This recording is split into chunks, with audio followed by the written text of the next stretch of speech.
Salam sejahtera kepada lecturer dan rakan-rakan yang dikasihi. Apa yang telah menarikkan saya dalam video ini merupakan sistem ganjaran yang diberikan secara kredit pada kad yang terdapat banyak petak yang disediakan oleh guru tersebut setiap hari.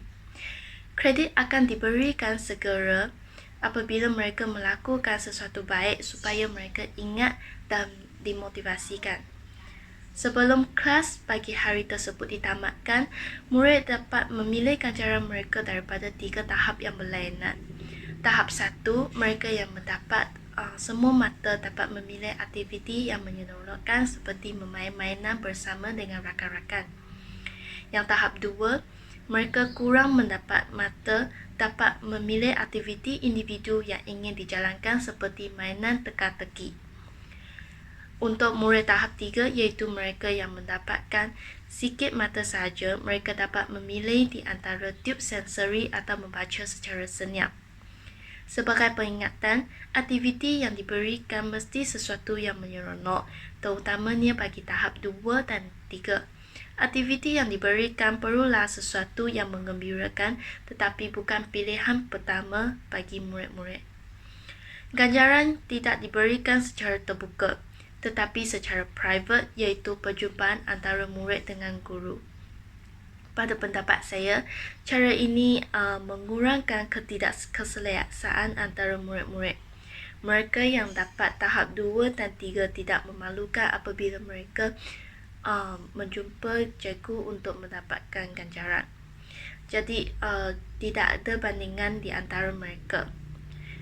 Murid yang menerima ganjaran-ganjaran ini pasti akan sentiasa bermotivasi untuk mengekalkan kejayaan mereka. Itu sahaja daripada saya. Terima kasih. Okey, seterusnya adalah pengurusan masa. Okey, untuk seorang guru pendidikan khas, pengurusan masa adalah sangat penting kerana kajian mendapati yang pelajar pendidikan khas tidak mempunyai kemampuan untuk fokus secara lama. Sekiranya pelajar pendidikan fokus yang bagus, fokus mereka adalah fokus yang berdurasi tidak terlalu panjang seperti 5 hingga ke 10 minit ataupun 10 ke 20 minit.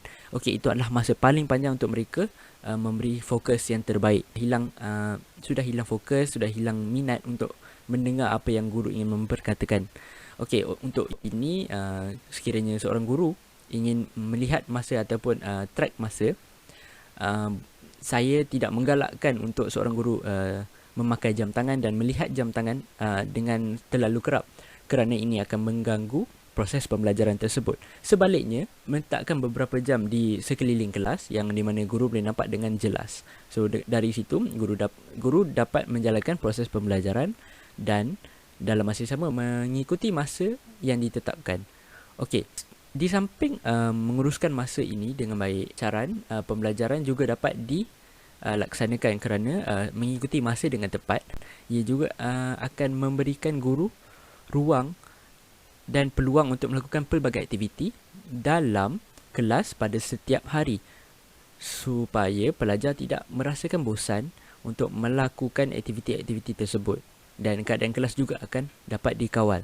Dalam video ini disebutkan bahawa terdapat kawasan yang dikelilingi oleh dinding dan lantai yang lembut untuk murid-murid menenangkan diri. So, kawasan ini adalah kawasan yang terbuka. Oleh itu, semasa melakukan aktiviti untuk menenangkan diri, guru boleh memahami keadaan belajar. Sebagai tambahan, ia juga menyediakan gambar, cat emosi, doa serembut dan lain-lain yang perlu didendangkan. Sebagai orang guru, boleh dapat memerhatikan dan memahami keadaan setiap pelajar dan kemudian mengajar belajar dengan cara yang sesuai. Hai, dari segi persekitaran, persekitaran mempunyai peranan besar dalam menghasilkan aktiviti pembelajaran yang baik bagi pelajar pendidikan khas. Demikian kerana dengan adanya persekitaran yang lengkap dan selesa mampu menjamin keberhasilan pembelajaran. Seperti yang kita ketahui, sebahagian besar masa pelajar-pelajar adalah di dalam bilik darjah. Ia merupakan satu tempat bagi pelajar-pelajar berkumpul untuk belajar tanpa mengira latar belakang atau bangsa. Oleh itu, pengurusan bilik darjah yang baik dapat mengurangkan masalah disiplin dan meningkatkan prestasi pelajar dalam sesebuah pembelajaran.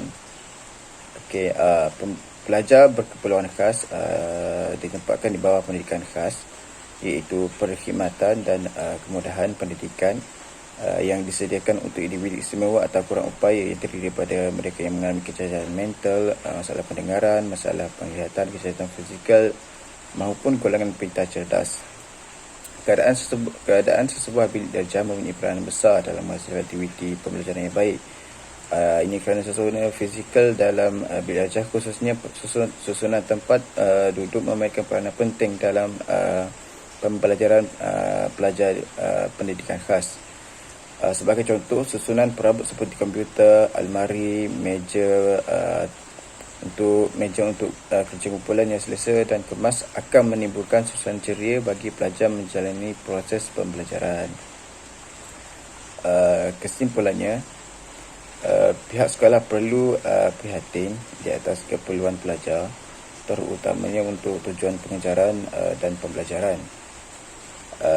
Perkara ini perlu dilihat dalam aspek pembinaan dan penyediaan infrastruktur di sesebuah sekolah pendidikan khas, terutama pada bilik darjah yang disediakan di sekolah-sekolah agar pembelajaran dan akan lebih teratur dan berkesan. Hello everyone, my name is Yang Qi. According to the video, I think the teaching facility is very important to children. Different teaching facilities, we have different effects on child. However, the most important task for manager is to innovate teaching methods and update teaching facilities. A good teaching method and teaching facilities can better guide child's behavior. Class management of special child refers to the planned and systematic work carried out by special education and teaching personally in classroom organization and arrangement of school study and life. It includes marking learning plans, determining the time of student to start learning course and teachers to start teaching. The schedule of classroom activities, content arrangement, and regulations, and establish positive teacher-student relationship.